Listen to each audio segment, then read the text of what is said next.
When you were a kid, getting pulled out of class probably felt special. Maybe you were told you were gifted. Maybe they gave you puzzles, pattern tests, strange worksheets, headphones, little rooms away from everyone else, and adults who seemed very interested in how your brain worked. And at that time, you just thought, well, I guess this is what the smart kids do. But years later, you find out the government was also funding programs around remote viewing, altered consciousness, hypnosis, mind control, and screening people for unusual perception. And that is where this whole thing starts to feel less like school and more like someone who built a net. So tonight we're not saying every gifted classroom was CIA. I mean, that would be too easy. What we're asking is a worse question. What if the gifted program was never a secret program? What if it was the front door? Welcome to Deceptive Reality.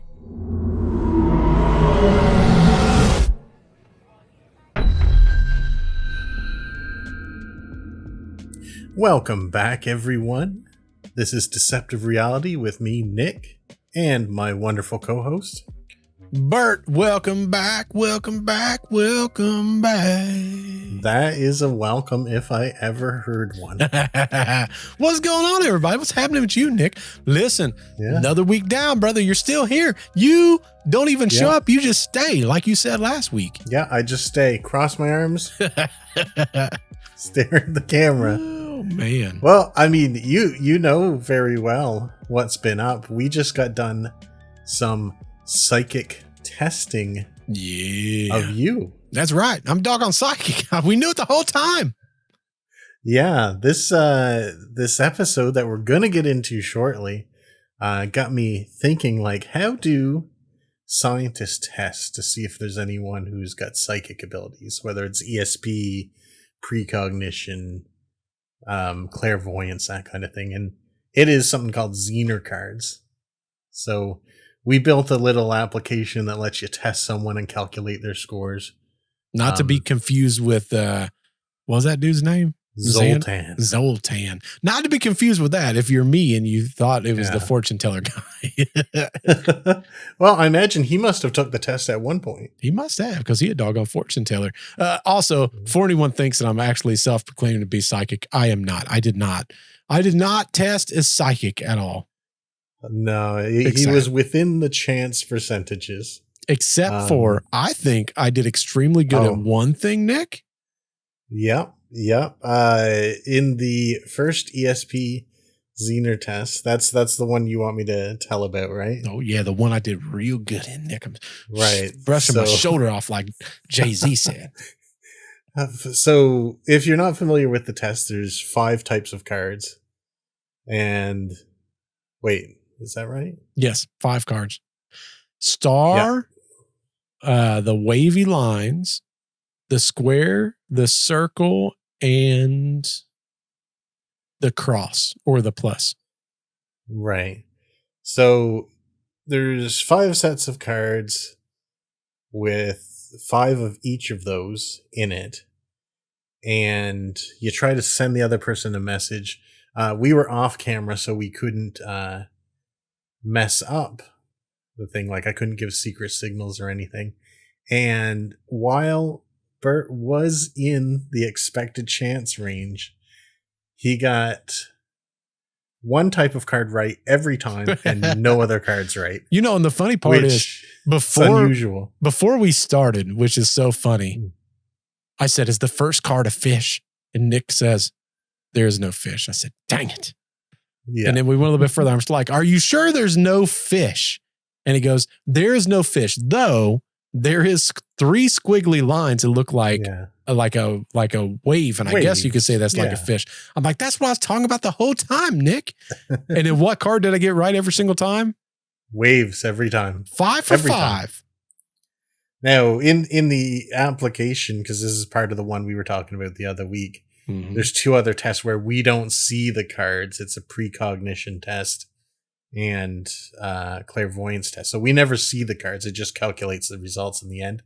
But I'm curious if he got all the wave cards in every test. You know, the funny part of the whole thing is, Nick, I think that's more psychic than the rest because I saw into my future that I was going to get the wave right 5 times. So that's precognition and clairvoyance. Doggone and maybe right. a little ESP. That's right. Thrown in there. I was on that ESPN, folks. Yeah. Unfortunately, when we print out the little certificate, it's not super impressive. I mean, it doesn't say that. It should. I'm That's psychic. True. I am psychic, Nick. So I find that stuff really interesting. I don't know where I land on psychics and stuff like that. But you know who else is incredibly interested in psychics and human supernatural abilities? Who? The government. Oh, yeah. The government definitely is 100%. Yeah, and that's what I wanted to talk to you a little bit about today. There's stuff that everyone's heard. And then in my third part, I'm going to expose that you may have been caught up in this. And when I say you, I mean me, and I mean all our viewers. Oh, man. That we could all have a part in this story. I knew it. Knew it the whole time. But, yeah, because you're psychic. Because I'm talking psychic. Right. You know, coincidentally, also, I love to fish, and I'm scared of large bodies of water. Well, maybe you got some kind of trauma psychic abilities. That's what it is. You know? That's why I can guess the waves. You got to avoid that stuff. That's right. So let's get into this because this is interesting, and I'm building suspense for the first part because this is really not about the first two things I'm going to talk about, but it's building a timeline. And I'm wondering, have you ever heard of something called MK Ultra? I have, yes. Yeah, and I think probably everyone has. So MK Ultra, for anyone who doesn't know, was one of those programs that is verified to have been true. Like, this isn't a conspiracy. This is something that the government released years later. But lay the scene that it was 1953 during the Cold War. Mm-hmm. And America and a lot of other countries, I don't know where this idea came into their head, but they got really scared that the Soviets were developing human weapons and psychic spies and all of that stuff. Everyone was super concerned about this. So, 1953, they started doing experiments, and it wasn't really such covert stuff on the surface.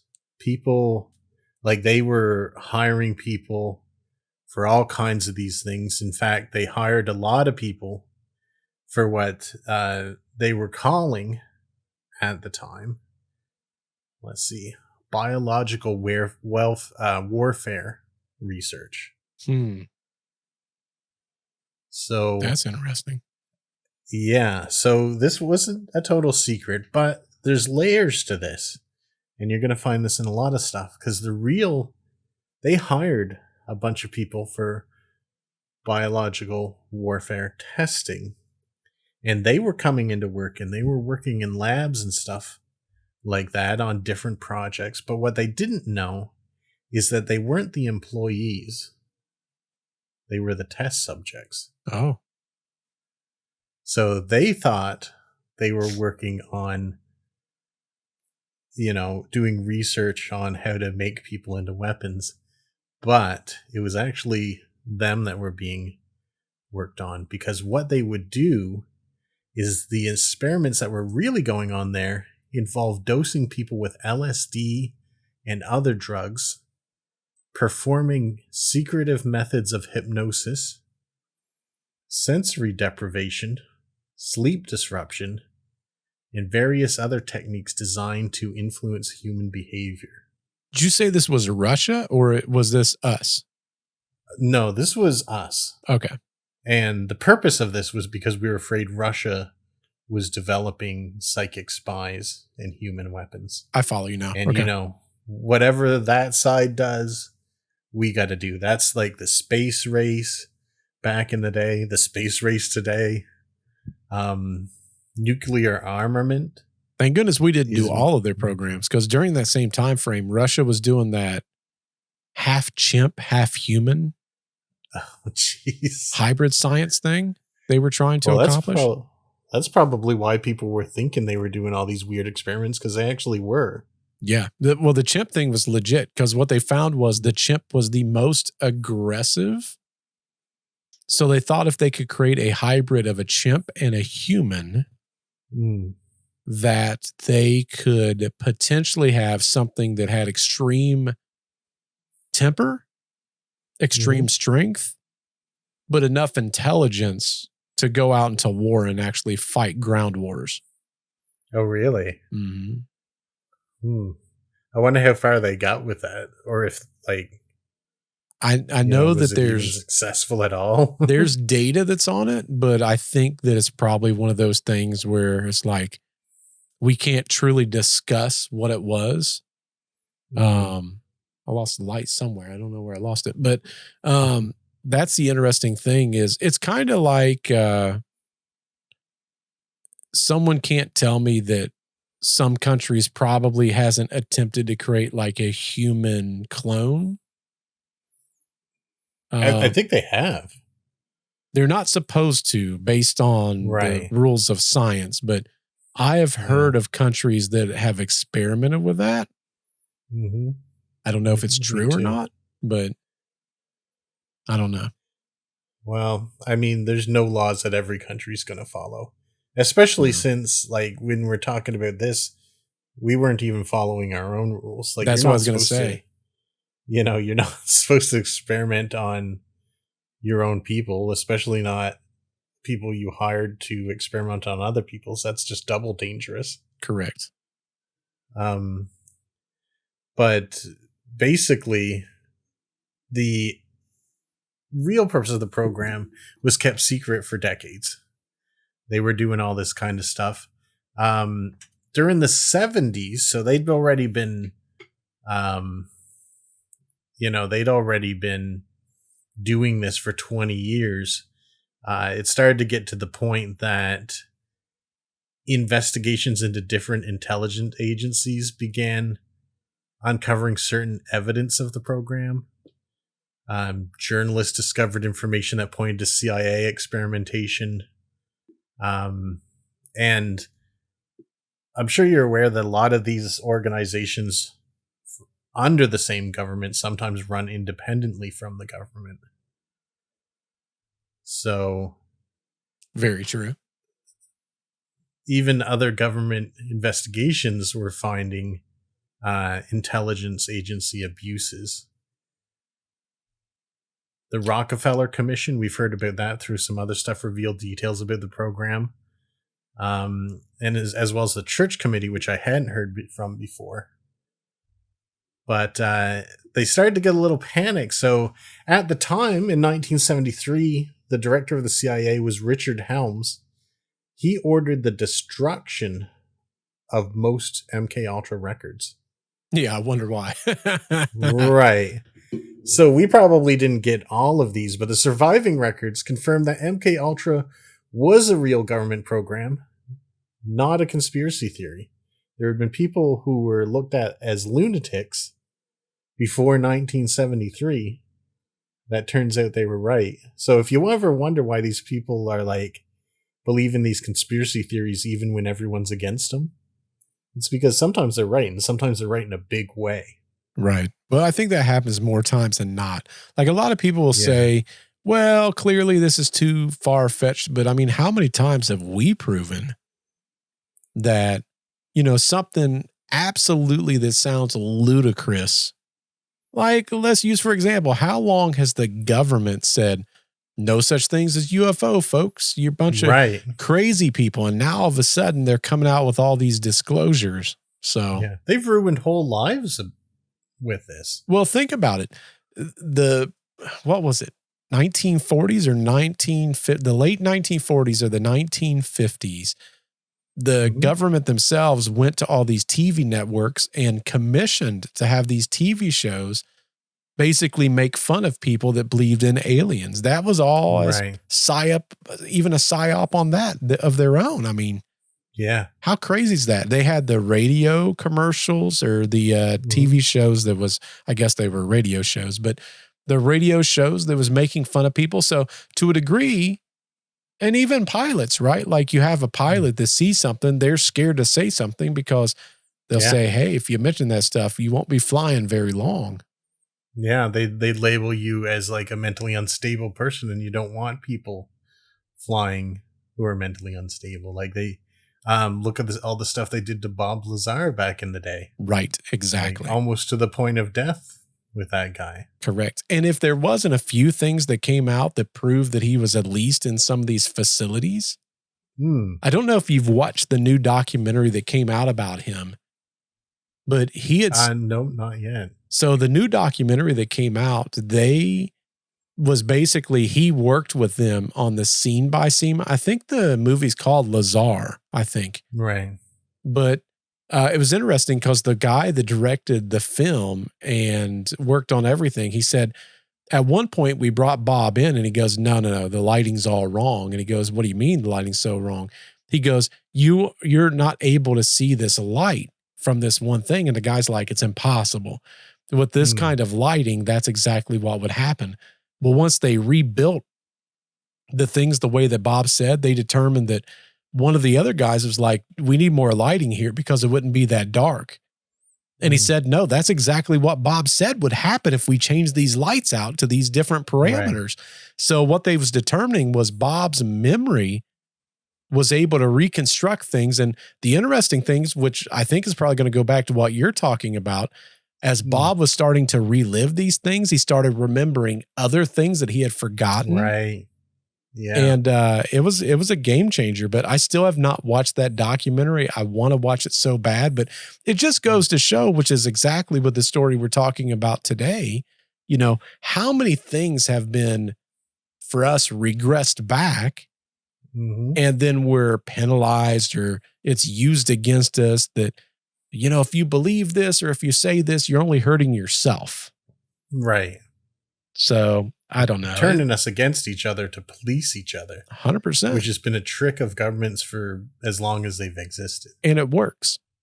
It does work. So one of the things that sort of led to all these investigations was what happened to one of the workers named Frank Olson.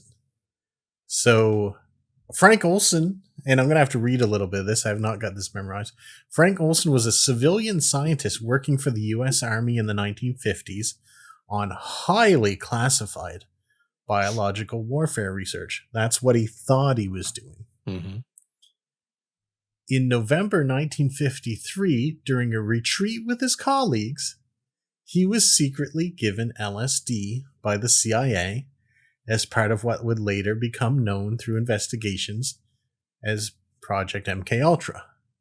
This was the real purpose of this. In fact, this was the purpose of the trip, is to get him somewhere relaxed where he's not, you know, being cautious about what he's doing. Maybe he's drinking a little, you know, easy to slip him LSD. So after being dosed, Olson reportedly became deeply distressed, paranoid, and emotionally unstable. Over the following days, his behavior alarmed both his family and his superiors. So the people doing the test were quite alarmed by this as well. Now, he went to get help from different professionals, and they all told him nothing was wrong with him. And the reason for that is that universities and hospitals were involved in the program. So whenever he visited someone to see what was wrong with him, they were already paid to tell him nothing was wrong with him because they didn't want him to seek help further or get any kind of treatment. Now, he got to the point where he didn't feel comfortable around his family. His family didn't feel comfortable around him. So he was given a physician, and put in a New York hotel room.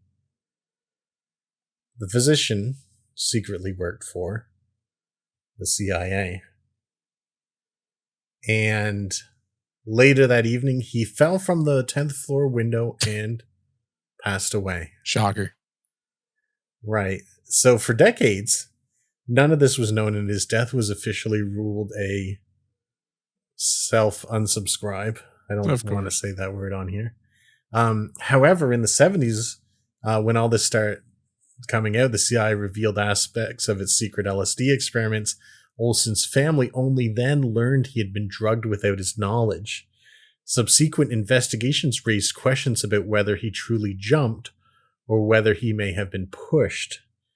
Forensic experts later argued that evidence was inconsistent with a voluntary leap. That doesn't shock me at all. Right, so that all came out there. So this is a deep conspiracy going on because you're going to work thinking you're the experimenter. Mm-hmm. You're being experimented on. In fact, your entire workplace and your vacation trips are ruses. Like, you're doing work, they're probably just throwing it in a shredder after you're done with it.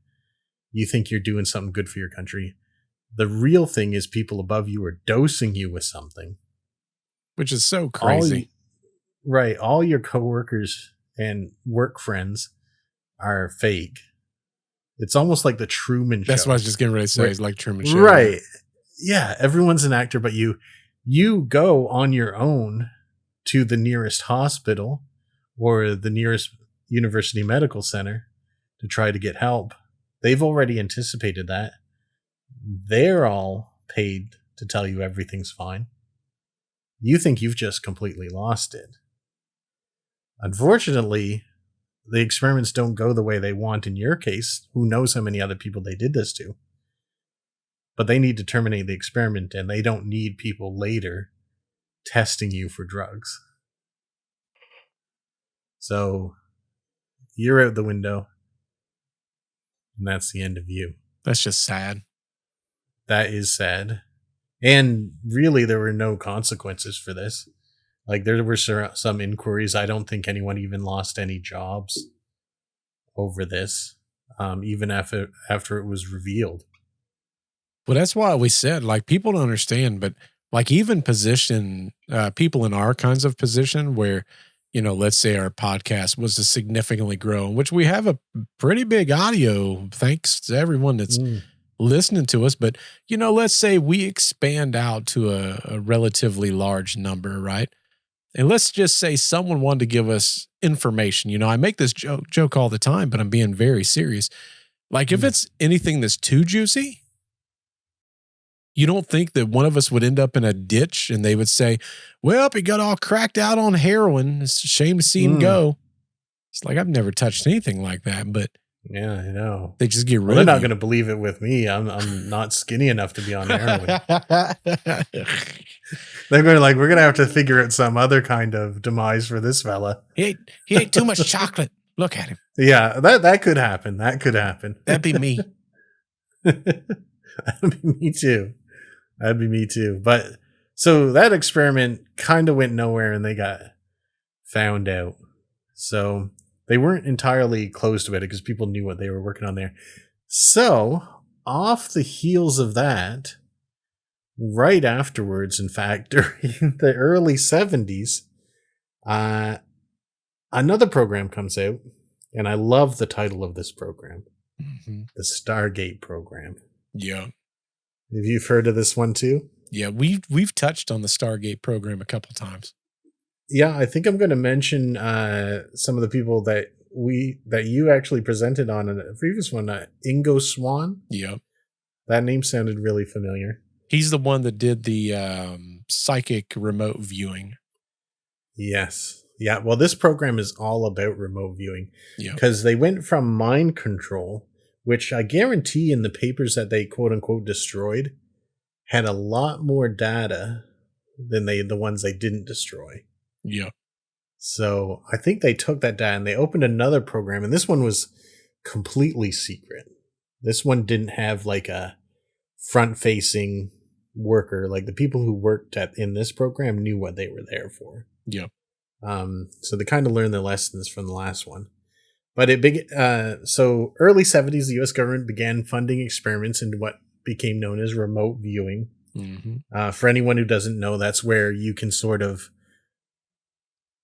it's a psychic thing, but also I feel like it's an astral projection thing where you can sort of travel and see in your mind these other locations. They say that anybody can do it, but there's a certain type of people that's more susceptible to being able to do it. Right. Yeah, and they had varying success on that. But basically, they have the ability to perceive people, places, events that are distant and hidden from normal observation. So this is right smack dab in the center of the, humans as a weapon, psychic warfare kind of stuff. Again, they were concerned that the Soviet Union were also researching psychic abilities for military purposes. So the U.S. intelligence agencies began investigating whether such abilities could have practical intelligence value. So they're still scared of what these guys are doing. I am really, like I said before, I really want to know what gave people this idea in the first place. This is not where my mind would go to right away if I was in the middle of a war. I think it all comes down to, at least in my personal opinion, I think that it all probably comes down to the fact that they know that there's a possibility, right? And it's like, well, if it's possible, then it's like everything else is a chance and opportunity, right?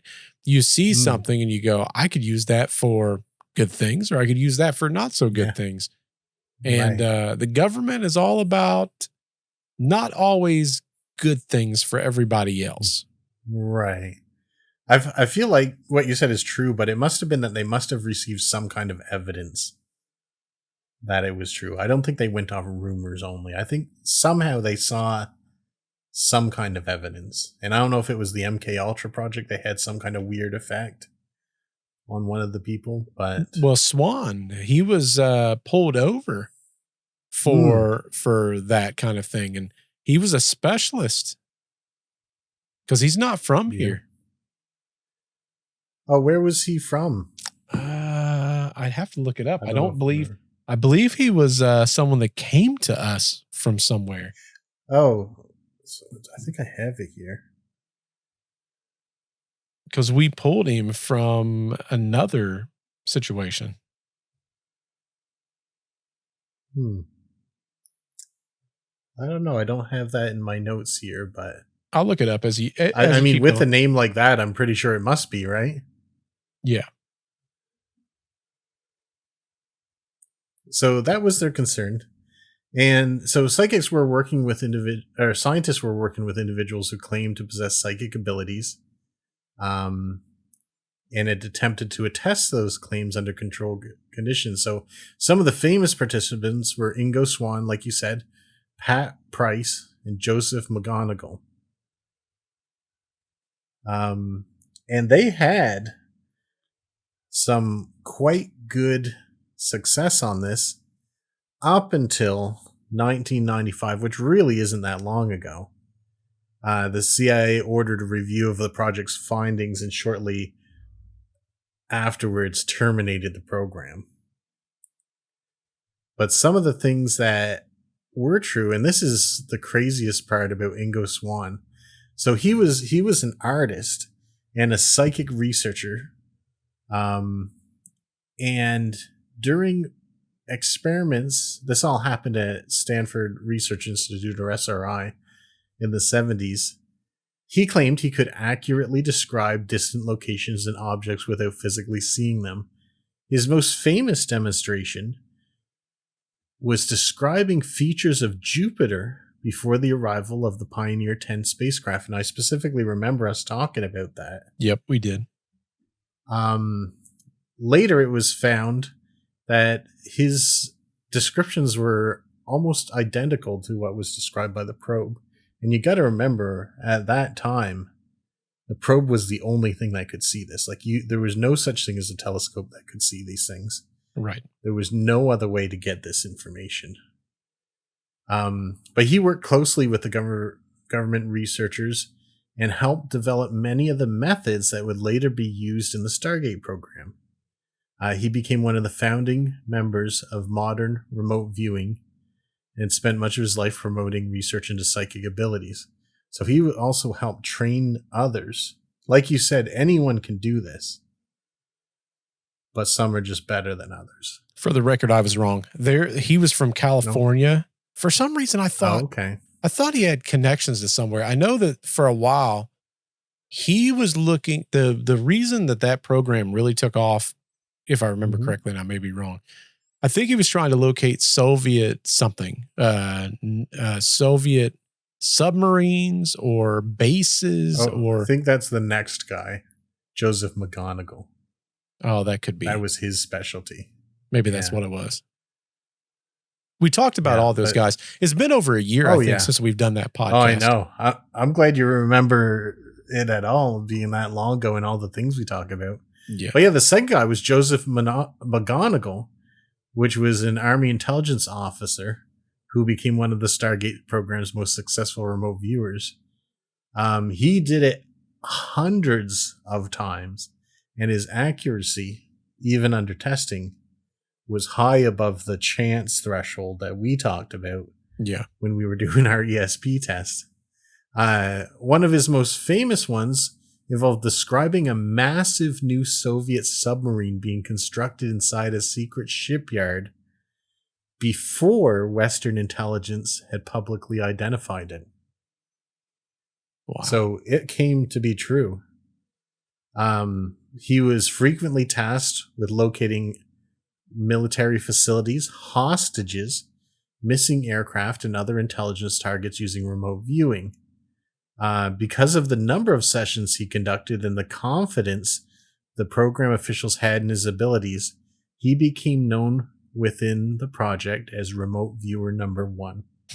If you're thinking Stranger Things, this was Vecna. He was Vecna. But of course, this got found out, and this was immediately terminated before the data was even processed. So that's 2 programs, one right after. Now, here's where I think the timeline I think on this. 1953 to its termination, MK Ultra was working on altered states for human minds. Yep. They were looking for mind control, but I think they uncovered some other interesting things that people could do. Because a lot of people say certain drugs open your mind to certain abilities. Like people take peyote or people take salvia, and they have these vision quests and all this kind of stuff. So they got some valuable information from that. The records that were destroyed clearly were either copies or they weren't destroyed at all. Right. And they took that to another program where they could be more secretive. So they've unlocked something in people's minds, and now they want to find out how to use it. So the Stargate program is where they went from there. Yep. And they had a good, man, how many years? 20 years on this program as well. Both programs made it 20 years before people discovered what was going on. So we've got 2 programs that led into each other. One probably discovered special human abilities. One found out how those abilities worked.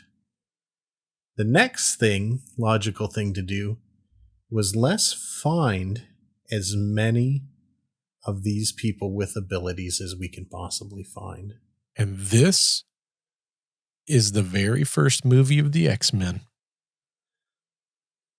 Kind of. Probably based off that. Also, it's Stranger Things. Also, the Montauk Project comes into view here. But this is the scary thing.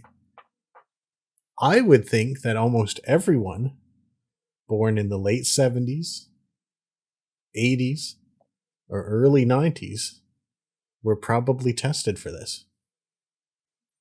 Because now we're getting into what's called the Gate Conspiracy.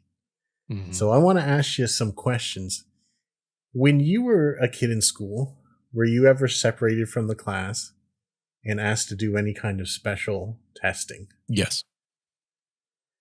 Did the testing involve dark rooms where you had to put headsets on and listen to various tones and different things like that? It's interesting that you say that because, and maybe it's just because we were a poorer school, like a poorer area. Like we didn't have a huge graduating class, even for me. Right.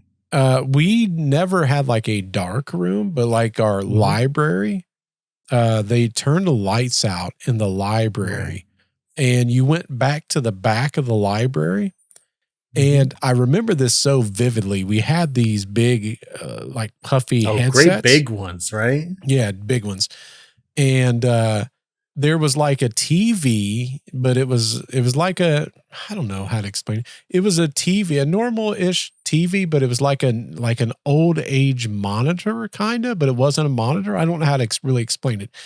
But it wasn't a tape recorder. It was like a different kind of device. It was like a tape recorder, but the way it worked was there was buttons that you could press to make your choices. Yeah. But it was like a tape recorder.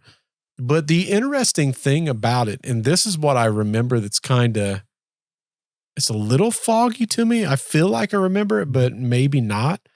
I feel like there was like, I think nowadays we call it like binary sounds or something, I think.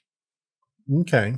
Like binaural sounds? Maybe that's what it is. Yeah, binaural sounds or something. But the difference was it was like that, but not like that. Like the closest I could think of, it was like a hearing test, kind of. So I always assumed as a kid it was like a hearing test. But there was a visual aspect to it too.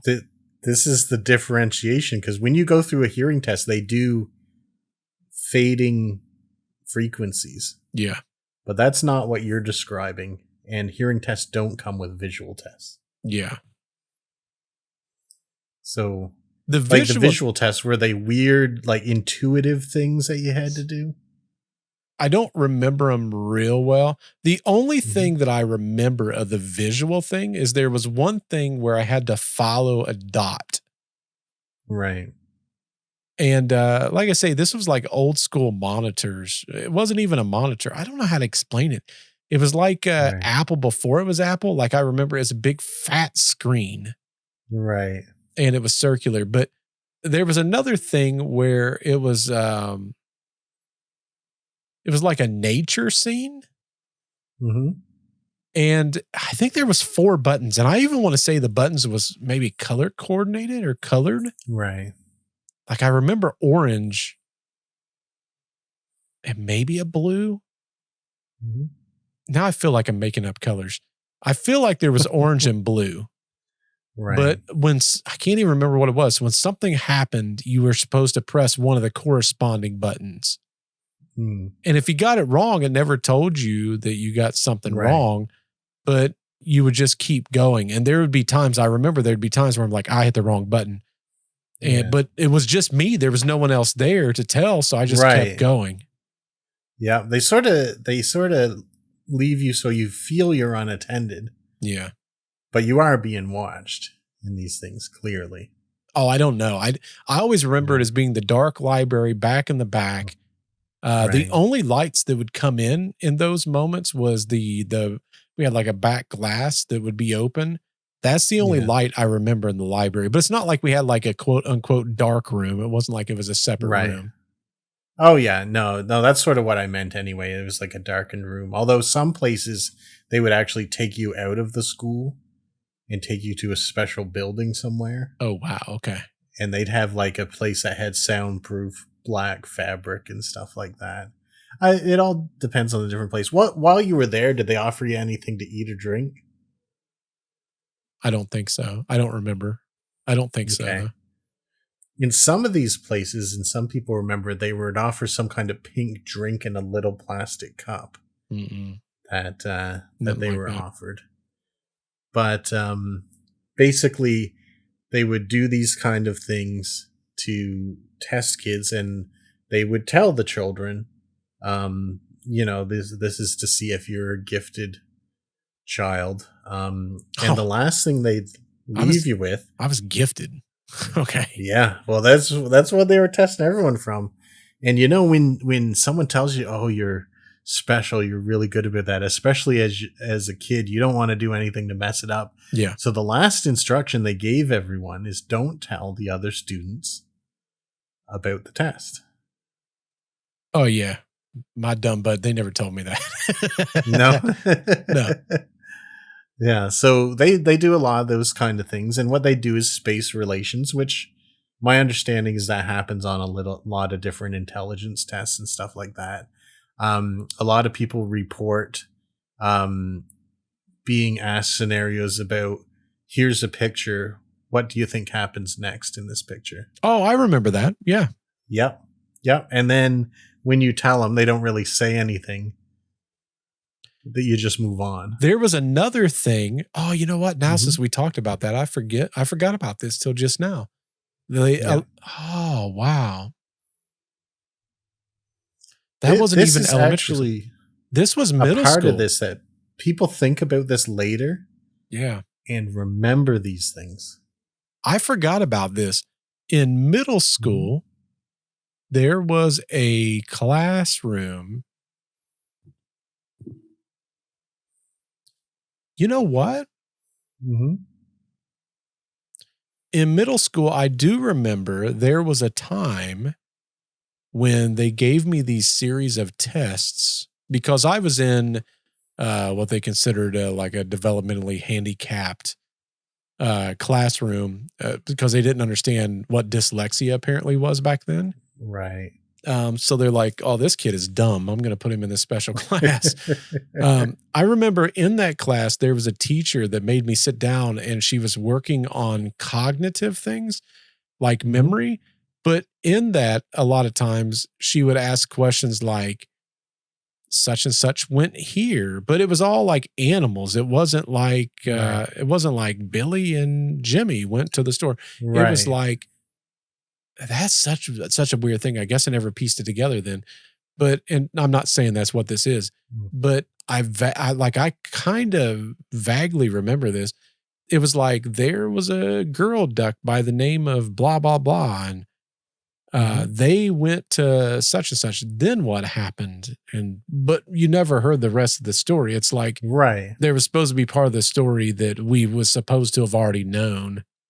Yeah. So what people say is these tests were that they had a whole story. And if they asked a child what happens next, they would never reveal anything about it. They would just like when we did the Zener test. Yeah. I wasn't able to react to any of your answers. They would take that and, most kids would probably come up with some story and they just, mark it off. But some percentage of the children would say the actual other part of the story that they had already prepared. Wow, that's so wild. I remember a numbers thing too. It was like, choose a series of numbers. And I was always like, why do you choose a series? Like, what's the series of numbers for? But I just thought that was part of that testing because it was all fitting around some form of testing. Yeah. So this that you're talking about, this was in two parts. Like you had the first one where you listen to tones, the binaural things and the computer and stuff. So probably later, is that when you had this other weird test about here's a picture, what came next? Yeah. So the library thing, that was elementary school. I can't remember what grade that was. That would have to be like 3rd or 4th grade. But I don't remember in middle school what that other, because there's like 3 things that I remember from that class. One was all we read there was King Arthur stuff. Right. And I remember the building was part of off the main building. And it was for people they thought had learning disabilities. Right. And I was a part of those. It wasn't honestly until high school when they determined, oh no, he's actually pretty smart. Right. And they put me in the other classes. They never did figure out I had dyslexia. I didn't even know I had dyslexia until I was like 30. I was like, right. oh, is that why I can't do this? So yeah. But So yeah. the reason I bring that part up is because this is another part of the pattern that they test you really early with this thing. And some people suspect that most people get sort of rejected from this. But some people would later on be tested sort of like covertly at different times in their lives. Like they're getting updates on them. So what happened to me, or no, ask your question first, actually. So would I've been part of that rejection thing where they were checking to see if there was something there that they missed? Is that what you're saying? Well, it could either be they're just double checking to make sure they missed something, or you weren't rejected in the first test, so they were coming back to see how you've progressed between those times. Well, why, and maybe this is a dumb question to ask, if that's the case, then why would they put me in a learning disability class? Like that doesn't. Well, they don't have, so they're doing this in association with schools, but schools don't know what they're doing. Oh, I see. Okay. So schools would get additional funding to perform these tests, and they'd additionally use these tests to decide if they were going to put students in a gifted program or not. So they saw it as like a curriculum or something like that they had to follow. Right. They saw that they were going to get some extra money if they tested the students or allowed these third parties, because it was never teachers that were administering the tests. It was always someone else advising how to administer these tests. And then the schools would just get information and they might say, oh, this person might be gifted or this person might not. You know, it's interesting that you said that. In the middle school example that I used, it was a teacher that was there that was administering these questions. Oh, for the second one or for the second one, but for the first one, the elementary school one, they took us all into the library, and then individually there was a blonde woman, if I remember correctly, that she was the one that set up the tests, and then walked away. So, whereas the first. Why would that be? And I don't even think that I pieced that together till just now. Like, why would a different person set that up? And she didn't even set it up as a test. I don't remember that being a test. I remember that being almost like, dang,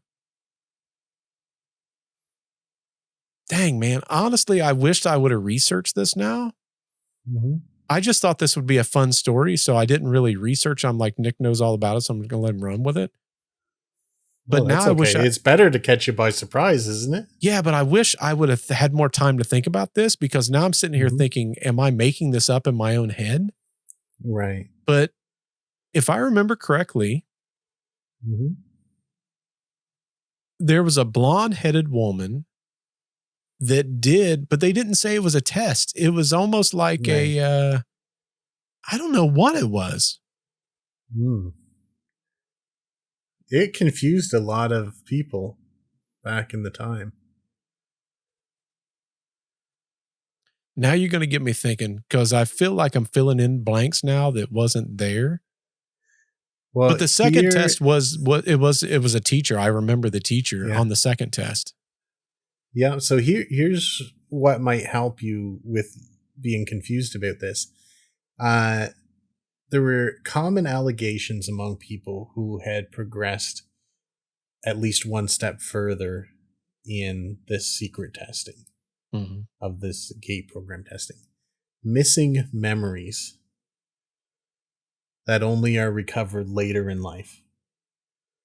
Unusual tests, sometimes symbol cards, tones not related to hearing tests, although they may be presented that way. Darkened rooms for the testing. Here's one, guided visualization exercises. Did you ever have any of that? I don't even know what that is. What is that? Like where they tell you to picture something and then describe something, that kind of thing. I don't remember that. Okay.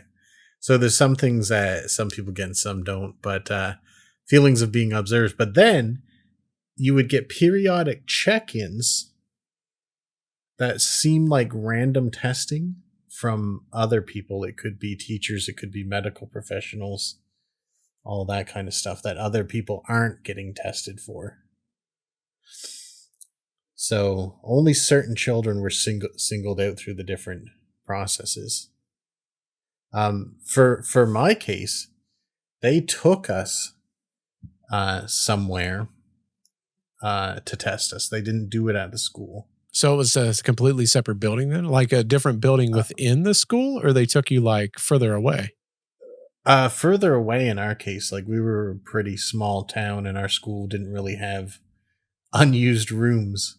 Mm-hmm. And this is the part that kind of freaks me out, because when I was putting this together, I thought more about it, because I have a really good memory from when I was a child about where I was and how I got places. So like if my parents took me someplace, I could still recall how to get there. I can't remember how I got to the place. It seemed like no time at all to get there. But the testing was done at a hospital in a relatively nearby town called Shelburne. Oh, wow. Okay. And there's big parts of that I don't remember, but I remember being put in this room, sat at a table, everything's black, it's darkened with just a little light over top, having the big headphones on and playing the different tones, then being shown different things, and I had to think, like the pictures and what happens next, or like what does this look like rotated from a different angle. Oh, yeah. Or, I didn't think about that. I do remember that. Yeah, so that was part of it. So clearly not a hearing test. And did you have the dot follow thing or no? So I don't know if it's the same thing, but we had this dot follow thing where we had to predict where the dot would end up. Oh, you know what? Yeah. That nature thing. Remember how I said there was like a nature thing? Yeah. Those buttons corresponded with what is supposed to happen in the next scene. And then you chose, right. Oh, you know what? And then at the bottom of the screen, the colors coordinated with the buttons. And then it would say, and the video would stop. It would stop right before something would happen. And then you would choose, but it would never show what happened. It would always go to the next thing. Yep. Is that the same thing you had too? Was it 4 buttons? It was 4 buttons. I don't because I can't see colors properly. I don't know what colors they were. Yeah. But that's so wild. That kind of stuff. I didn't even think of that until you just brought that other part. You know what stimulated that for me is when you talked about the pattern, them turning it. Yeah. Because that's for spatial me, relations. Yes, because for me, they didn't even need to turn it. Like I could do that in my head by default as a kid. And that's why I suspected you might have made it to the next one, because then they were sort of retesting you later, because random check-ins was another part. So for me, I did that thing there. I don't remember. I remember the beginning of the test. I remember the end of the test. I don't remember the middle very well. I don't remember going there, and I don't remember leaving. But as I worked on this, I was starting to think of other things, because I got this. There was 2 other things that happened. So when I went to do this test, there was a bunch of us from a small town who knew each other. We also had to go there. It wasn't all of us that I recall, or if they maybe went at different times. But I remember in particular, there was this young girl that I knew at the time that I saw her there on the way out. And after that, I'm trying to think about the order that this went in. So after that, we left, and I didn't see her much, because when you go to high school, it's much bigger. We're joining a bunch of other communities. So I never saw that person again, really, until later on in high school. There was this, I can't even remember what the criteria was, but there was this special program that came up that said that they've selected some students based on something. That if they would take this test, it was like a 5-hour test, that they would be able to go to a special school paid for university in Prince Edward Island. Oh, wow. Never heard of the school before, but they selected 2 people from our school. I was one, and the same girl was the other one. Hadn't seen her in years. And we both take the test. And apparently, we both did really good. We were in like the 98th percentile of all the people they tested, whatever. So they offered to pay for our school if we went to this place in Prince Edward Island. Wild. And as you know, I went to Toronto. Mm-hmm. Both of us turned down a paid education. We just had this weird feeling about it. That's so wild. Yeah. So I don't know if that was because part of this that I'll get into in a second. I'm just going to tell the last part. And the weirdest part is after I got done university, I moved back to Nova Scotia. Yeah. And I got a random letter in the mail saying, "You've been randomly selected for doing a Canada-wide health study. We'll pay you $100 if you come to this testing facility and run a bunch of tests so we can have statistics for Canadian citizens." Oh, that's weird. So I'm like, oh man, $100 doesn't sound bad. I've been meaning to see if I'm got any health problems. And so I show up there, and wouldn't you know who's in the waiting room is that same no way lady. Yeah. And I'm like, oh yeah, I got randomly selected. And I didn't put this together. This is 3 separate events. So anyway, we get in there. You get your blood pressure done. You get your blood taken. They do every medical thing that you can do. Like just anything you can think of, moving in. And then, of course, the last step before they let you go is they take you into this dark room. And I remember getting this feeling like, oh man, I've been here before. Mm-hmm. I'm pretty sure this is the same place that they took us the first time around. I just never thought of it at the time. And went through very similar kind of tests, the tones. They did the hearing one first. I don't know if it's so people don't get suspicious where they keep lowering the frequency. Mm-hmm. But then it started going into different tones and patterns. And then there's like what comes next in this series and stuff like that. And then they made you wear this device here, and when you sleep, one here on your head. Oh, they made you sleep there also? No, you take it home. What? Yeah, you take these 2 things. It's just little straps. They're not. You don't hardly feel them on. There's one around your head, one around here. The one around here you wear all day, and the one you wear around here you only wear when you sleep. And after a week of wearing it, you put it in an envelope that they gave you, and you drop it in the mailbox, and then you never hear anything about anything ever again. Oh, they never even you do told get you. $100. That is so wild. Yep. But I think that's as far as I ever made it because nothing ever happened after that. Wonder what happened to the lady. We got to find this out, Nick. I don't know. I could probably find out. I could probably look her up. Yeah, look her up. But we got to know. Yeah. I mean, I'd talked to her in those times and nothing bizarre had been happening in her life in between all of them. That's so wild, though. It's just weird. But I guess we flunked out because neither of us were ever tested again. As far as you know, Nick, maybe she might be in part of that X-Man's classes. Possible. But I don't know what they were wasting their time on because like I said on our last episode, I am the least psychic person that has ever existed. Me too. Don't feel bad. I don't even know what's going to happen today. You know? That's true. But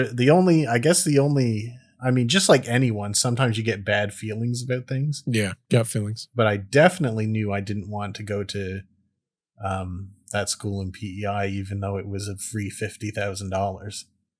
Did you ever look up that school? No. I did. I never found out anything about it. Wow. Yeah. So wild. So I don't know if that was like a kidnapping thing, but the reason I bring that part up is a lot of people who went through this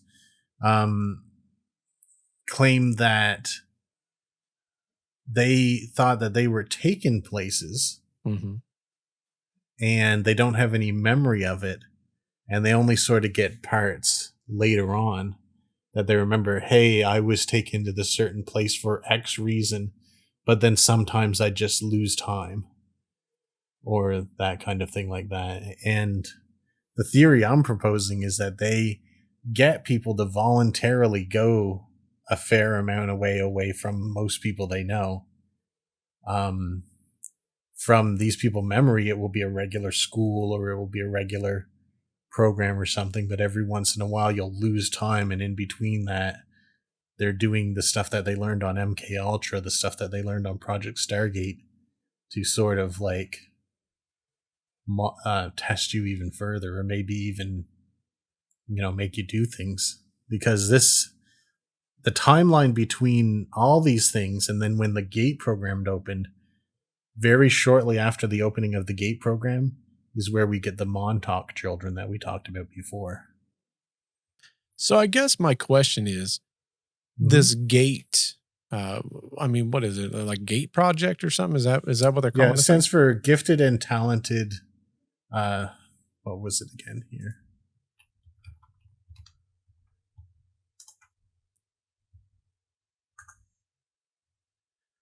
Sorry, Graduate Aptitude Test. No, that's not right. Oh, Gifted and Talented Education. That's the official name of the program that the schools would put people in. Yeah, but I'm assuming the government's not like, yeah, we were testing all these kids to see if they were X-Men. I'm pretty sure they didn't say that.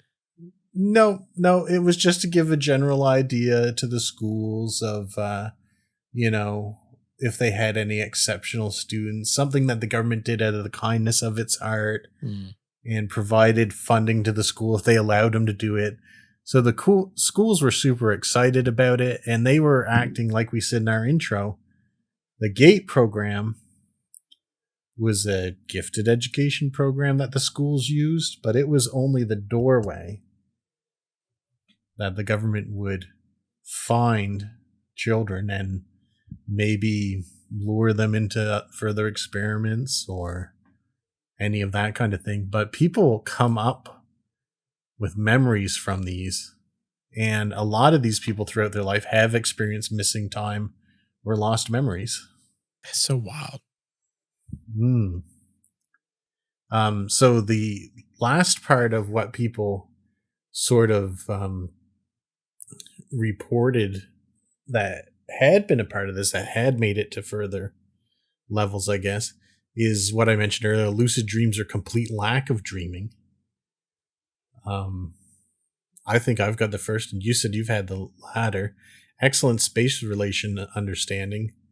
That's something that you excel at. Specifically, out of body experiences, I don't think I've ever experienced that.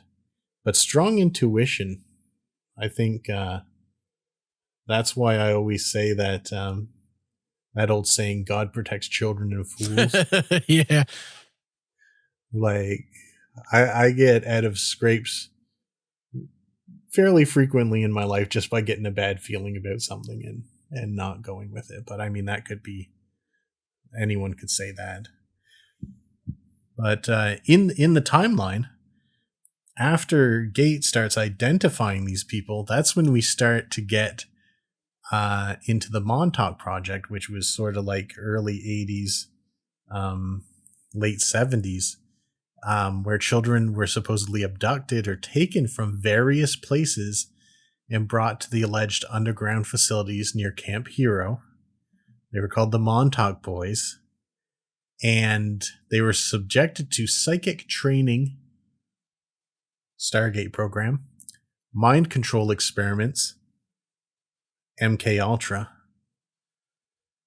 and time travel experiments, which was the main thing of that the Montauk Project will doing, until the whistleblower Preston Nichols basically blew the whistle on it, and he had claimed that some children were recruited from Gate program tested or kidnapped and used in experiments following testing in the Gate program.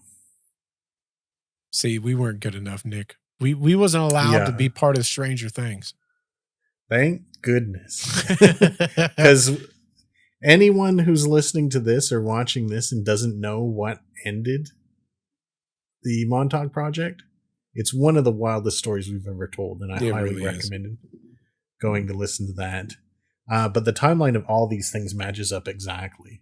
Isn't that crazy? And it is crazy. Now, there's one thing that I want to bring up.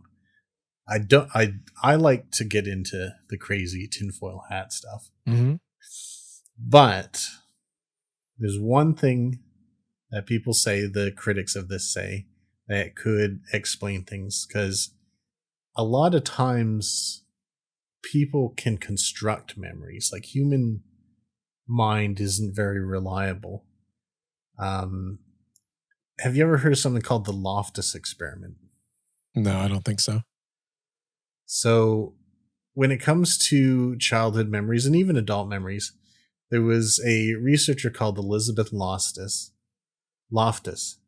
who is an American cognitive psychologist who became famous for studying how human memory works and how memories can sometimes be altered, distorted, or even created through suggestion.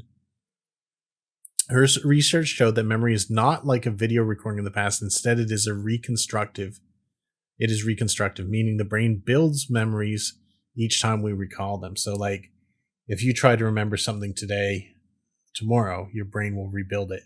The next day, it won't refer to that previous memory. It will rebuild it over and over again, right? Yeah. So in one study that she did, participants watched the footage of a car accident. They asked how fast the cars were going when they smashed into each other. And people remembered the crash differently when they asked them at different time periods. But they used the leading word smashed, when in reality it was just like a light bump. Oh. And over time, people started thinking like, oh, it crumpled the front of the car, all that kind of things. But this is her most famous one. And one of my friends who went into psychology tried this trick on me one time. Mm-hmm. It didn't work, but it might be because my memory is weird. But it's called the Lost in the Mall experiment, where researchers convinced participants that they had been lost in a shopping mall as children, even though the event never happened. Surprisingly, many participants later recalled details of the entirely fictional event and believed it was a genuine memory. Oh, that's weird. Yeah. So some people are saying, well, you hear about these experiences from people in the GATE program and you're going to remember unrelated things from your past and relate them to this. And you know what? That's a logical theory. Yeah. But I found the series of events too much to be coincidental. Plus, we have documented history of the government experimenting on people in these exact categories. Oh, yeah, for sure. It's happened a lot. Like a lot. Oh, a lot. And I think it continues to happen now. I mean, they did some weird experiments where they made a woman live with a dolphin in a partly flooded house. Yes, and that dolphin fell in love with her. Right. So, I mean, if you can run a wackadoodle experiment like that, you can definitely be testing to see if kids are psychic. Correct. I totally could see that. What says y'all at home, or those of you that's listening? Do you think this is a possibility? Was you part of the GATE project? Maybe you have forgotten until just this very moment when you listen to us talk about the GATE project. But to prove my psychic abilities as a clairvoyant, I also know what's coming next. we're going to open some boxes. Oh, yeah. I'm just going to grab the first one, Nick. Oh, this one's Stranger Things, boys. Oh, I've got Wednesday again, which I'm not super excited about. You're first this time because last week I went first. Yeah, I knew I was first this time, and I explicitly brought my knife so I wouldn't have to struggle so much. It's the last few times. I should just take the outer wrapping of these off before the show. You know, I always tell myself I'm going to do that, and I always forget. Okay, so I did check last week, and it was a different Wednesday that I got. So, all right, here we go. Today we have. Come on, no doubles, no doubles. Oh nope, it's the first time I got her Enid. Look at that. That's super That's a cool one. Yeah, I like that. I take it back. I am excited about these. There you go.